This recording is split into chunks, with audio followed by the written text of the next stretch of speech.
عذاب قبر۔ رسول اللہ صلی اللہ علیہ وسلم نے فرمایا، قبر میں دفن ہونے کے بعد میت کے پاس دو سیاہ فام فرشتے آتے ہیں جن کی آنکھیں نیلگوں ہوتی ہیں، ایک کو منکر اور دوسرے کو نکیر کہتے ہیں۔ وہ دونوں فرشتے کہتے ہیں، اس آدمی کے متعلق تمہاری کیا رائے ہے؟ وہ دونوں فرشتے کہتے ہیں، اس آدمی کے متعلق تمہاری کیا رائے ہے؟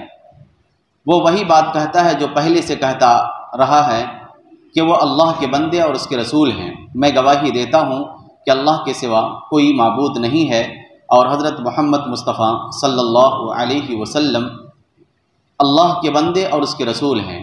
یہ جواب سن کر وہ کہتے ہیں، آپ کے اس جواب کا ہمیں پہلے سے علم تھا۔ پھر کیا ہوتا ہے؟ پھر قبر اس کی راحت اور آرام کے لیے 70 ہاتھ مربع کے برابر کشادہ اور وسیع ہو جاتی ہے اور اس کا احاطہ بقعۂ نور بن جاتا ہے، تاریکی اور وحشت کے نام و نشان نہیں رہتا۔ پھر اس سے کہا جاتا ہے، سو جاؤ، لیکن صاحب قبر کہتا ہے، میں اپنے بال بچوں کو خوشخبری سنانے کے لیے واپس جاتا ہوں۔ وہ کہتے ہیں کہ اب تم اس دلہن کی طرح محو خواب ہو جاؤ، سو جاؤ جسے اس کا محبوب ترین شخص ہی بیدار کرتا ہے۔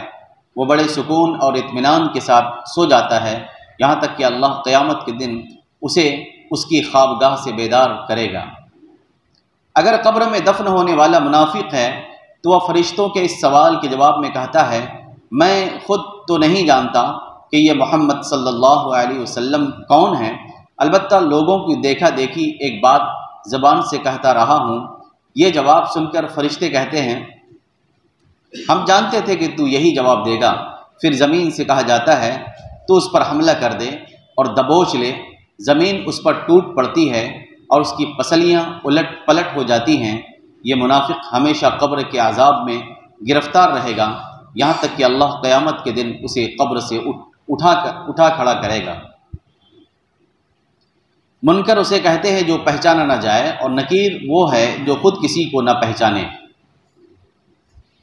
قبر میں سوال کرنے والے فرشتوں کو منکر اور نکیر اس لیے کہا جاتا ہے کہ ان کی شکل و صورت اور حلیے سے صاحب قبر کو وحشت ہوگی، اور وہ صاحب قبر کے لیے اجنبی اور غیر مانوس ہوں گے، کیونکہ اسے زندگی بھر نہ تو کبھی ان سے ملنے کا اتفاق ہوا تھا اور نہ انہیں دیکھنے کی نوبت آئی تھی۔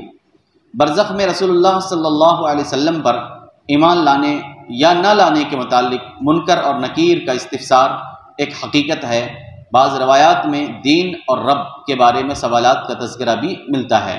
بہرحال مرنے کے بعد فوراً حساب کا آغاز ہو جاتا ہے، چاہے میت قبر میں دفن کی جائے یا اس کی لاش تلف اور ضائع ہو جائے۔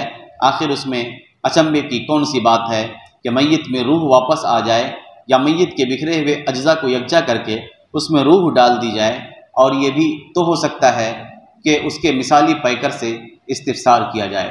قبر اس کے لیے 70 ہاتھ مربع کے برابر کشادہ اور وسیع ہو جاتی ہے۔